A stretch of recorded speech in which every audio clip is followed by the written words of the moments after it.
लीजिए सुनिए रविंद्रनाथ टैगोर द्वारा लिखित कहानी काबुलीवाला। मेरी 5 वर्ष की छोटी लड़की मिनी से पल भर भी बात किए बिना नहीं रहा जाता। दुनिया में आने के बाद भाषा सीखने में उसने सिर्फ 1 ही वर्ष लगाया होगा। इसके बाद से जितनी देर तक सो नहीं पाती है, उस समय का एक पल भी वह चुप्पी में नहीं खोती। उसकी माता बहुधा डांट फटकार कर उसकी चलती हुई जुबान बंद कर देती है, किंतु मुझसे ऐसा नहीं होता। मिनी का मौन मुझे ऐसा अस्वाभाविक सा प्रतीत होता है कि मुझसे वह अधिक देर तक सहा नहीं जाता, और यही कारण है कि मेरे साथ उसके भावों का आदान प्रदान कुछ अधिक उत्साह के साथ होता रहता है। सवेरे मैंने अपने उपन्यास के 70वें अध्याय में हाथ लगाया ही था कि इतने में मिनी ने आकर कहना आरंभ कर दिया, बाबूजी, रामदयाल दरबान कल काक को कौवा कहता था। वह कुछ जानता ही नहीं है ना बाबूजी? विश्व की भाषाओं की विभिन्नता के विषय में मेरे कुछ बताने से पहले ही उसने दूसरा प्रसंग छेड़ दिया। बाबूजी, भोला कहता था आकाश मुंह से पानी फेंकता है, इसी से वर्षा होती है। अच्छा बाबूजी, भोला झूठ मूठ कहता है ना, खाली बकबक किया करता है, दिन रात बकता रहता है। इस विषय में मेरी राय की तनिक भी राह न देखकर चट से धीमे स्वर में एक जटिल प्रश्न पूछ बैठी, बाबूजी, माँ तुम्हारी कौन लगती है बाबूजी? मन ही मन मैंने कहा साली, और फिर बोला, मिनी तू जा, भोला के साथ खेल, मुझे अभी काम है। अच्छा। तब उसने मेरी मेज के पार्श्व में पैरों के पास बैठकर अपने दोनों घुटने और हाथों को हिला हिला कर बड़ी शीघ्रता से मुंह चलाकर अटकन बटकन दही चटा के कहना प्रारंभ किया। जबकि मेरे उपन्यास के अध्याय में प्रताप सिंह उस समय कंचनमाला को लेकर रात्रि के प्रगाढ़ अंधकार में बंदी गृह के ऊंचे झरोखे से नीचे कलाकल करती हुई सरिता में कूद रहे थे। मेरा घर सड़क के किनारे पर था। सहसा मिनी अपने अटकन बटकन को छोड़कर कमरे की खिड़की की ओर दौड़ गई और जोर जोर से चिल्लाने लगी, काबुलीवाला, ओ काबुलीवाला। मैले कुचेले ढीले कपड़े पहने, सिर पर कुल्ला रखे, उस पर साफा बांधे, कंधे पर सूखे फलों की मैली झोली लटकाए, हाथ में चमन के अंगूरों की कुछ पिटरियां लिए, एक लंबा सा तगड़ा काबुली मन चाल से सड़क पर जा रहा था। उसे देखकर मेरी छोटी बेटी के हृदय में कैसे भाव उदय हुए, यह बताना असंभव है। उसने जोरों से पुकारना शुरू किया। मैंने सोचा अभी झोली कंधे पर डाले सर पर एक मुसीबत आ खड़ी होगी और मेरा 70वां अध्याय आज अधूरा रह जाएगा, किंतु मीनी के चिल्लाने पर जो ही काबुली ने हंसते हुए उसकी ओर मुंह फेरा और घर की ओर बढ़ने लगा, त्यों ही मीनी भय खाकर भीतर भाग गई। फिर उसका पता ही नहीं लगा कि वह कहाँ छिप गई। उसके छोटे से मन में यह अंधविश्वास बैठ गया था कि उस मैली कुचेली झोली के अंदर ढूंढने पर उस जैसी और भी जीती जागती बच्चियां निकल सकती है। इधर काबुली ने आकर मुस्कुराते हुए मुझे हाथ उठाकर अभिवादन किया और खड़ा हो गया। मैंने सोचा वास्तव में प्रताप सिंह और कंचनमाला की दशा अत्यंत संकट में है, फिर भी घर में बुलाकर इससे कुछ न खरीदना अच्छा न होगा। कुछ सौदा खरीदा गया। उसके बाद मैं उससे इधर उधर की बातें करने लगा। खुद रहमत, रूह संग्रह, सीमांत रक्षा के बारे में गपशप होने लगी। अंत में उठकर जाते हुए उसने अपनी मिली जुजली भाषा में पूछा, बाबूजी, आपकी बच्ची कहाँ चली गई? मैंने मिनी के मन से व्यर्थ का भय दूर करने के अभिप्राय से उसे भीतर से बुलवा लिया। वह मुझसे बिल्कुल लगकर काबुली के मुख और झोली की ओर संदेहात्मक दृष्टि डालती हुई खड़ी रही। काबुली ने झोली में से किशमिश और खुबानी निकाल कर देना चाहा, पर उसने नहीं लिया और दुगने संदेह के साथ मेरे घुटनों से लिपट गई। उसका काबुली वाले से यह पहला परिचय हुआ। इस घटना के कुछ दिन बाद एक दिन सवेरे मैं किसी आवश्यक कार्यवश बाहर जा रहा था। देखो तो मेरी बिटिया दरवाजे के पास बेंच पर बैठी हुई काबुली वालों से हंस हंस कर बातें कर रही है और काबुली उसके पैरों के समीप बैठा बैठा मुस्कुरा रहा है और उसे ध्यान से सुन रहा है। और बीच बीच में अपनी राय मिली जुली भाषा में व्यक्त करता जा रहा है। मिनी को अपने 5 वर्ष के जीवन में बाबूजी के सिवा ऐसा धैर्य वाला श्रोता शायद ही कहीं मिला हो। देखा तो उसका फिराक का अग्रभाग बादाम किशमिश से भरा हुआ है। मैंने काबुली से कहा, इसे यह सब क्यों दे दिया? अब कभी मत देना, कहकर कुर्ते की जेब से एक अट्ठन्नी निकालकर उसे दी। उसने बिना किसी हिचक के अट्ठन्नी लेकर अपनी झोली में रख ली। कुछ देर बाद घर लौटकर देखता हूँ तो उस अट्ठन्नी ने बड़ा भारी उपद्रव खड़ा कर दिया है। मीनी की माँ एक सफ़ेद चमकीला गोलाकार पदार्थ हाथ में लिए डांट डपट कर मीनी से पूछ रही थी, तूने यह अट्ठन्नी पाई कहाँ से, बता? मीनी ने कहा, काबुली वाले ने दी है। काबुली वाला से तूने अट्ठन्नी ली कैसे, बता? मीनी ने रोने का उपक्रम करते हुए कहा, मैंने मांगी नहीं थी, उसने आप ही दी है। मैंने जाकर मीनी की उस अकस्मात मुसीबत से रक्षा की और उसे बाहर ले आया। मालूम हुआ कि काबुली के साथ मीनी की यहाँ दूसरी ही भेंट थी, सो बात नहीं। इस दौरान में वह रोज आता रहा और पिस्ता बादाम की रिश्वत दे देकर मिनी के छोटे से हृदय पर बहुत अधिकार कर लिया है। देखा कि इस नई मित्रता में बंधी हुई बातें और हंसी ही प्रचलित है। जैसे मेरी बिटिया रहमत को देखते ही हंसती हुई पूछती, काबुली वाला, ओ काबुली वाला, तुम्हारे झोली के भीतर क्या है? काबुली, जिसका नाम रहमत था, एक अनावश्यक चंद्र बिंदु जोड़कर मुस्कुराता हुआ उत्तर देता, हाँ बिटिया, इसके परिहास का रहस्य क्या है यह तो नहीं कहा जा सकता। फिर भी इन नए मित्रों को उससे तनिक विशेष खेल सा प्रतीत होता है। और झाड़े के प्रभात में एक सयाने और एक बच्ची की सरल हंसी सुनकर मुझे भी बड़ा अच्छा लगता है। उन दोनों मित्रों में और भी एकाध बात प्रचलित थी। रहमत मिनी से कहता, तुम ससुराल कभी नहीं जाना? अच्छा। हमारे देश की लड़कियां जन्म से ही ससुराल शब्द से परिचित रहती है, किंतु हम लोग तनिक कुछ नई रोशनी के लोग होने के कारण बच्ची को ससुराल के विषय में विशेष ज्ञानी नहीं बना सके। अतः रहमत का अनुरोध वह स्पष्ट रूप से नहीं समझ पाती थी। इस पर भी किसी बात का उत्तर दिए बिना चुप रहना उसके स्वभाव के बिल्कुल ही विरुद्ध था। उल्टे वह रहमत से ही पूछती, तुम ससुराल जाओगे? रहमत काल्पनिक ससुर के लिए अपना जबरदस्त घूसा तान कर कहता, हम ससुर को मारेगा। सुनकर मिनी ससुर नामक किसी अनजाने जीव की दुरावस्था की कल्पना करके खूब हंसती।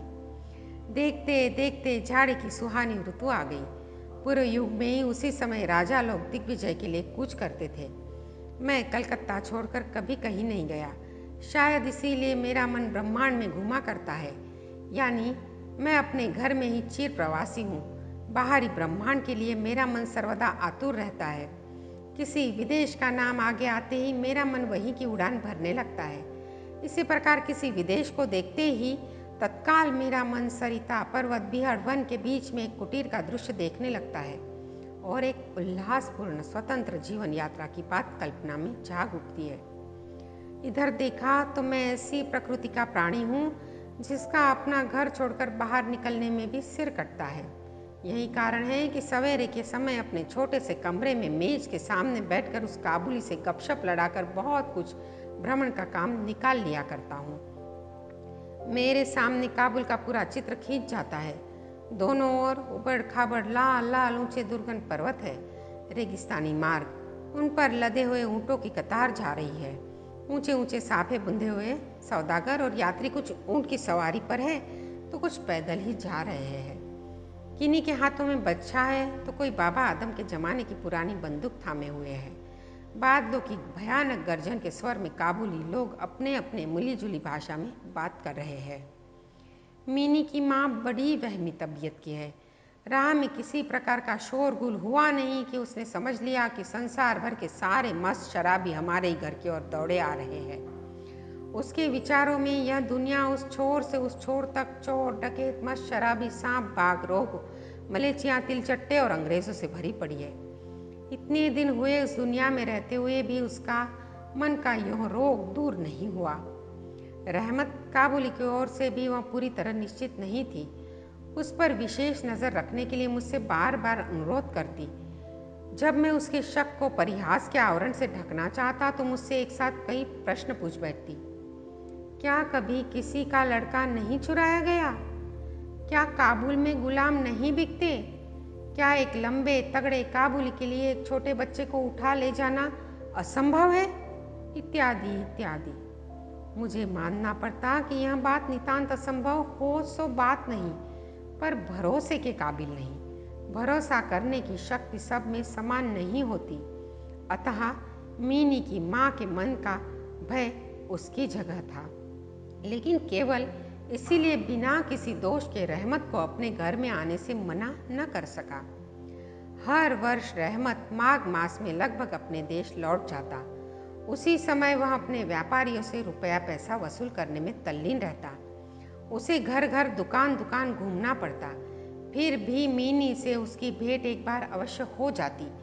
देखने में तो ऐसा प्रतीत होता कि दोनों के मध्य किसी षड्यंत्र का श्री गणेश हो रहा है। जिस दिन वह सवेरे नहीं आ पाता उस दिन शाम को हाजिर हो जाता। और हर वर्ष रहमत माघ मास में लगभग अपने देश लौट जाता है। इस समय वह अपने व्यापारियों से रुपया पैसा वसूल करने में तल्लीन रहता है। उसे घर घर दुकान दुकान घूमना पड़ता है। फिर भी मीनी से उसकी भेंट एक बार अवश्य हो जाती है। देखने में तो ऐसा प्रतीत होता है कि दोनों के मध्य किसी षड्यंत्र का श्री गणेश हो रहा है। जिस दिन वह सवेरे नहीं आ पाता उस दिन देखूं तो वह शाम को हाजिर। अंधेरे में घर के कोने में उस ढीले ढाले जामा पाजामा पहने झोली वाले लंबे तगड़े आदमी को देखकर सचमुच ही मन में अचानक भय पैदा हो जाता है।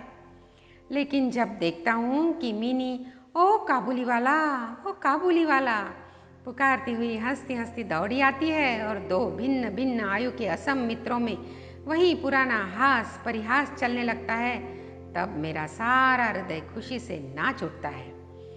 एक दिन सवेरे मैं अपने छोटे कमरे में बैठा हुआ नई पुस्तक के प्रूफ देख रहा था। झाड़ा विदा होने से पूर्व आज 2-3 दिन खूब जोरों से प्रकोप मचा रखा था। जिधर देखो उधर जाड़े की ही चर्चा है। ऐसे झाड़े पाले में खिड़की में से सवेरे की धूप मेज के नीचे मेरे पैरों पर आ पड़ी।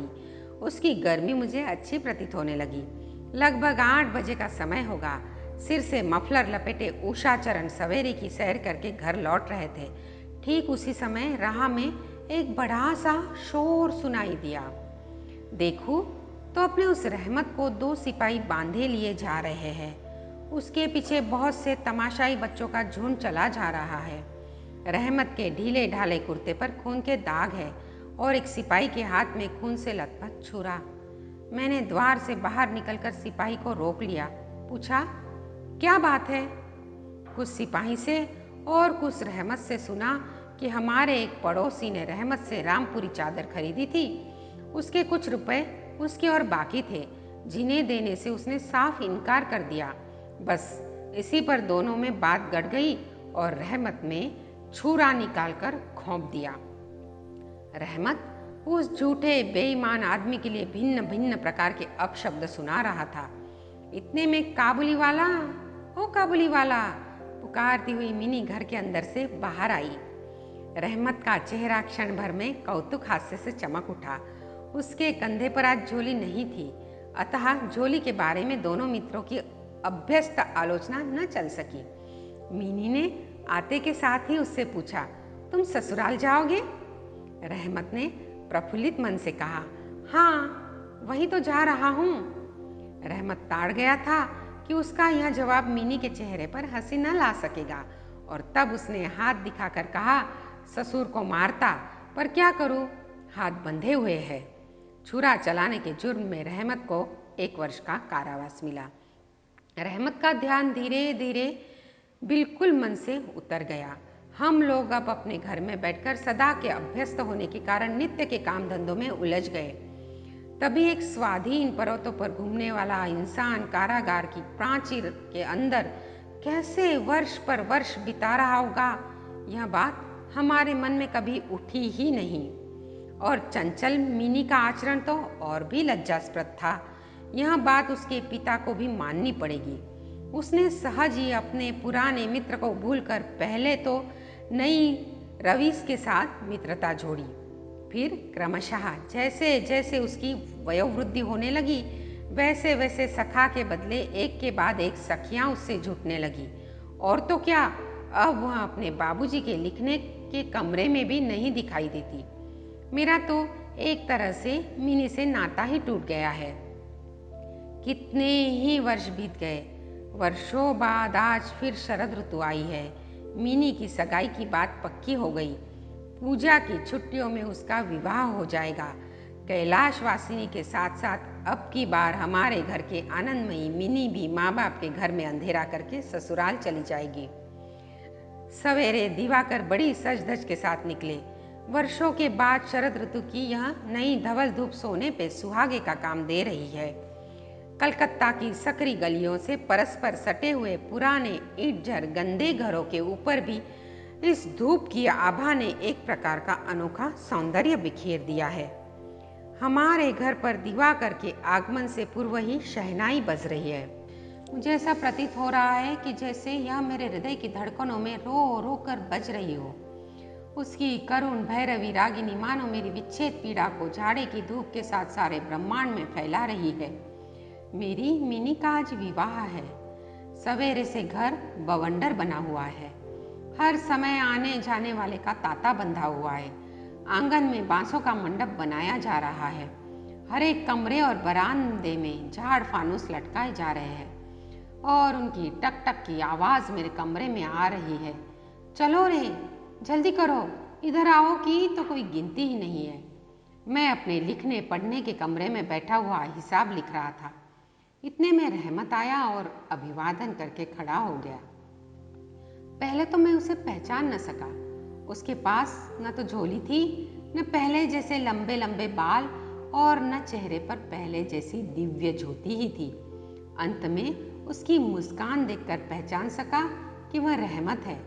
मैंने पूछा, क्यों रहमत, कब आए? उसने कहा, कल शाम को जेल से छूटा हूँ। सुनते ही उसके शब्द मेरे कानों में खट से बज गए। किसी खूनी को मैंने कभी आंखों से नहीं देखा था। उसे देखकर मेरा सारा मन एकाएक सिकुड़ सा गया। मेरी यही इच्छा होने लगी कि आज के उस शुभ दिन में यह इंसान यहाँ से टल जाए तो अच्छा हो। मैंने उससे कहा, आज हमारे घर में कुछ आवश्यक काम है, सो आज मैं उसमें लगा हुआ हूँ, तुम फिर कभी आना।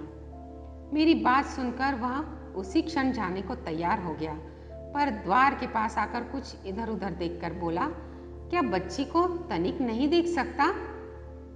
शायद उसे यह विश्वास था कि मिनी अब तक वैसी ही बच्ची बनी है। उसने सोचा हो कि मिनी अब भी पहले की तरह काबुल वाला, ओ काबुल वाला पुकारती हुई दौड़ी चली आएगी। उन दोनों के पहले हास परिहास में किसी प्रकार की रुकावट न होगी। यहाँ तक कि पहले की मित्रता की याद करके वह एक पेटी अंगूर और कागज के दोने में थोड़ी सी किशमिश बादाम शायद अपने देश के किसी आदमी से मांग टांग कर लेता आया था। उसकी पहले की मैली कुचेली झोली आज उसके पास न थी। मैंने कहा, आज घर में बहुत काम है, सो किसी से भेंट न हो सकेगी। मेरा उत्तर सुनकर वह कुछ उदास सा हो गया। उसी मुद्रा में उसने एक बार मेरे मुख की ओर ताका और फिर अभिवादन करके दरवाजे के बाहर निकल गया। मेरे हृदय में जाने कैसी एक वेदना सी उठी। मैं सोच रहा था कि उसे बुलाऊं। इतने में देखा तो वह स्वयं ही आ रहा है। वह पास आकर बोला, ये अंगूर और कुछ किशमिश बादाम बच्ची के लिए लाया था, उसको दे दीजिएगा। मैंने उसके हाथ से सामान लेकर पैसे देने चाहे, लेकिन उसने मेरे हाथ को थामते हुए कहा, आपकी बहुत मेहरबानी है बाबू साहब, हमेशा याद रहेगी, पैसा रहने दीजिए। तनिक रुककर फिर बोला, बाबू साहब, आपकी जैसी मेरी भी देश में एक बच्ची है। मैं उसकी याद कर कर आपकी बच्ची के लिए थोड़ी सी मेवा हाथ में ले आता हूँ। मैं यहाँ सौदा बेचने नहीं आता। कहते हुए उसने ढीले ढाले कुर्ते के अंदर हाथ डालकर छाती के पास से एक मैला कुचला मुड़ा हुआ कागज का टुकड़ा निकाला और बड़े जतन से उसकी चारों तह खोलकर दोनों हाथों से उसे फैलाकर मेरी मेज पर रख दिया। देखा कि कागज के उस टुकड़े पर एक नन्हे से हाथ के छोटे से पंजे की छाप है। फोटो नहीं, तैलचित्र नहीं। हाथ में थोड़ी सी कालिक लगाकर कागज के ऊपर उसी का निशान ले लिया है। अपनी बेटी के उस स्मृति पत्र को छाती से लगाकर रहमत हर वर्ष कलकत्ता की गली कुचों में सौदा बेचने के लिए आता है और तब वह कालिक चित्र मानो उसकी बच्ची के हाथ का कोमल स्पर्श उसके बिछड़े हुए विशाल वक्षस्थल में अमृत उड़ेलता रहता है। देखकर मेरी आंखें भर आई और फिर मैं इस बात को बिल्कुल ही भूल गया कि वह मामूली काबुली मेवा वाला है। मैं एक उच्च वंश का रईस हूँ। तब मुझे ऐसे लगने लगा कि जो वह है मैं भी वही हूँ। वह भी एक बाप है और मैं भी। उसकी पर्वतवासिनी छोटी बच्ची की निशानी मेरी ही मिनी की याद दिलाती है। मैंने तत्काल ही मिनी को बाहर बुलवाया। हालांकि इस पर अंदर घर में आपत्ति की गई, पर मैंने उस पर कुछ भी ध्यान नहीं दिया। विवाह के वस्त्रों और अलंकारों में लिपटी हुई बेचारी मिनी मारे लज्जा के सिकुड़ी हुई सी मेरे पास आकर खड़ी हो गई। उस अवस्था में देखकर रहमत काबुल पहले तो सकपका गया। उससे पहले जैसी बातचीत न करते बना। बाद में हंसते हुए बोला, लल्ली सास के घर जा रही है क्या? मिनी अब सास का अर्थ समझने लगी थी, अतः अब उससे पहले की तरह उत्तर देते न बना। रहमत की बात सुनकर मारे लज्जा के उसके कपोल लाल हो उठे। उसने मुंह को फेर लिया। मुझे उस दिन की याद आई जब रहमत के साथ मिनी का प्रथम परिचय हुआ था। मन में एक पीड़ा की लहर दौड़ गई। मिनी के चले जाने के बाद एक गहरी सांस लेकर रहमत फर्श पर बैठ गया। शायद उसकी समझ में यह बात एकाएक साफ हो गई थी कि उसकी बेटी भी इतने दिनों में बड़ी हो गई होगी और उसके साथ भी उसे अब फिर से नई जान पहचान करनी पड़ेगी। संभवतः वह उसे पहले जैसा नहीं पाएगा। इन 8 वर्षों में उसका क्या हुआ होगा, कौन जाने। सवेरे के समय शरद की स्निग्ध सूर्य किरणों में शहनाई बजने लगी और रहमत कलकत्ता की एक गली में भीतर बैठा हुआ अफगानिस्तान के मेरू पर्वत का दृश्य देखने लगा। मैंने एक नोट निकालकर उसके हाथ में दिया और कहा, रहमत तुम देश चले जाओ अपनी लड़की के पास। तुम दोनों के मिलन सुख में मेरी मिनी भी सुख पाएगी। रहमत को रुपए देने के बाद विवाह के हिसाब में से मुझे उत्सव समारोह के 2-1 अंक छांट कर काट देने पड़े। जैसी मन में थी वैसी रोशनी नहीं कर सका। अंग्रेजी बाजा भी नहीं आया। घर में औरतें बड़ी बिगड़ने लगी। सब कुछ हुआ, फिर भी मेरा विचार है कि आज एक अपूर्व ज्योत्सना से हमारा शुभ समारोह उज्जवल हो उठा। आप सुन रहे थे रविंद्रनाथ टैगोर द्वारा रचित कहानी काबुली वाला। प्रणाम।